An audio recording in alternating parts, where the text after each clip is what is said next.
Hello student, তোমরা যারা ক্যালকাটা ইউনিভার্সিটির আন্ডারে 5th সেমিস্টারের ছাত্রছাত্রী আছো এবং তোমাদের শিক্ষাবিজ্ঞান সাবজেক্টে অনার্স আছে, তোমাদের জন্য আজকের ক্লাসটা খুবই গুরুত্বপূর্ণ। আজকের ক্লাসে তোমাদের ডিএসসিসি 10 পেপার অর্থাৎ কারিকুলাম স্টাডিজ এই পেপারের লাস্ট মিনিট সাজেশন নিয়ে আলোচনা করব, অর্থাৎ শেষ মুহূর্তে তোমরা কোন প্রশ্নগুলো ভালো করে দেখে যাবে। দেখো, তোমাদের প্রথম ইউনিট হচ্ছে কারিকুলাম ডেভেলপমেন্ট। এই ইউনিট থেকে 10 নম্বরের প্রশ্ন ভালো করে দেখে নাও, যেগুলো তোমরা 10 নম্বরের জন্য তৈরি করবে। প্রথম প্রশ্ন, পাঠ্যক্রম বলতে কি বোঝো? আধুনিক পাঠ্যক্রমের প্রকৃতি ও পরিধি আলোচনা করো। আধুনিক পাঠ্যক্রমের প্রকৃতি ও পরিধি আলোচনা করো। দ্বিতীয় প্রশ্ন হচ্ছে পাঠ্যক্রম প্রণয়নের বা রচনার মৌলিক নীতিগুলি। পাঠ্যক্রম প্রণয়নের বা রচনার মৌলিক নীতিগুলি বিস্তারিত আলোচনা করো। তারপরে 3 নম্বর প্রশ্ন দেখো। 3 নম্বর প্রশ্ন আছে পাঠ্যক্রমের মনস্তাত্ত্বিক ভিত্তিটি আলোচনা করো। পাঠ্যক্রমের মনস্তাত্ত্বিক ভিত্তিটি আলোচনা করো। এখানে দেখো, এখানে হচ্ছে প্রথম 3টে প্রশ্ন তোমাদের সব থেকে গুরুত্বপূর্ণ। এছাড়া যে দুটো প্রশ্ন তোমরা একটু দেখে যেতে পারো, সেটা হচ্ছে কি পাঠ্যক্রম উন্নয়নের প্রয়োজনীয়তা ও পরিকল্পনার ধাপগুলি লেখো। আরেকটা হচ্ছে পাঠ্যক্রমের সমাজতাত্ত্বিক ভিত্তি সম্পর্কে আলোচনা করো। টোটাল 5টা প্রশ্ন দেওয়া আছে 10 নম্বরে, তার মধ্যে প্রথম 3টে প্রশ্ন সব থেকে গুরুত্বপূর্ণ। তারপরে এখানে দেখো 5 নম্বরের প্রশ্ন দেখো। 5 নম্বরের প্রশ্ন পাঠ্যক্রমের দার্শনিক ভিত্তিটি সংক্ষেপে লেখো। নেক্সট আছে দেখো পাঠ্যক্রমের আচরণমূলক দৃষ্টিভঙ্গি সম্পর্কে টিকা লেখো। 3 নম্বর প্রশ্ন কর্মকেন্দ্রিক বা কার্যভিত্তিক পাঠ্যক্রম বলতে কি বোঝো? এখানে এই 3টে প্রশ্ন সব থেকে গুরুত্বপূর্ণ। এছাড়া যেগুলো দেখতে পারো, পাঠ্যক্রমের মানবিক দৃষ্টিভঙ্গি সম্পর্কে সংক্ষেপে লেখো এবং তারপরে হচ্ছে পাঠ্যক্রমের সিস্টেম বা পদ্ধতিগত দৃষ্টিভঙ্গি আলোচনা করো। এটাও তোমাদের প্রথম ইউনিটটা গেল 10 নম্বর এবং 5 নম্বরের প্রশ্ন। এবারে তোমাদের ইউনিট টু থেকে যেগুলো করবে দেখো, ইউনিট 2 থেকে প্রথমে 10 নম্বরের প্রশ্ন দেখো।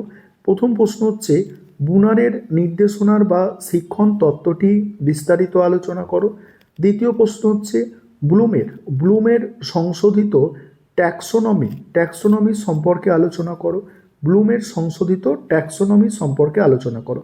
এই দুটি প্রশ্নের মধ্যে আশা রাখি একটি প্রশ্ন তোমরা পরীক্ষায় অতি অবশ্যই কমন পাবে। এই দুটি প্রশ্ন খুব ভালো করে তোমরা দেখবে।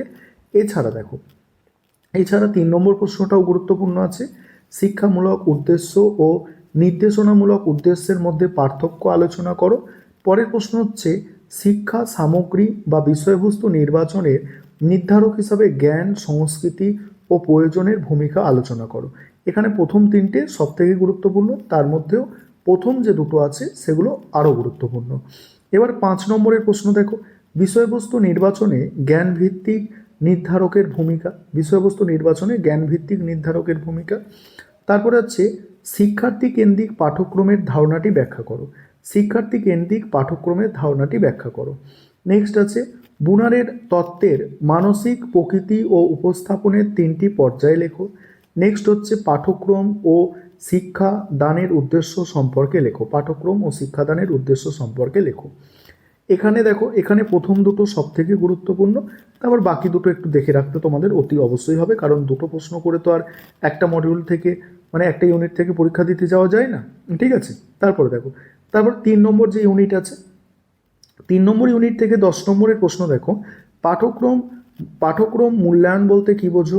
গঠনমূলক ও সমষ্টিগত মূল্যায়নের গুরুত্ব ও পার্থক্য আলোচনা করো। তারপরে জাতীয় পাঠ্যক্রম কাঠামো 2005 অনুযায়ী পাঠ্যক্রমের সংস্কার এবং বিদ্যালয় ও শ্রেণীকক্ষের পরিবেশ নিয়ে আলোচনা করো। নেক্সট আছে দেখো পাঠ্যক্রম মূল্যায়নে টেইলর মডেল। পাঠ্যক্রম মূল্যায়নে টেইলর মডেল বিস্তারিত আলোচনা করো। পাঠ্যক্রম মূল্যায়নে টেইলর মডেল বিস্তারিত আলোচনা করো। তারপর হচ্ছে পাঠ্যক্রম মূল্যায়নে স্টাফেলিম এর সিআইপিপি মডেলটি আলোচনা করো। নেক্সট পাঠ্যক্রম সংস্কারের বাধাগুলি বা সমস্যাগুলি আলোচনা করো। এবার 5 নম্বরের প্রশ্ন এখান থেকে দেখো। 5 নম্বরের প্রশ্ন আছে গঠনমূলক মূল্যায়ন ও সমষ্টিমূলক মূল্যায়নের মধ্যে পার্থক্য।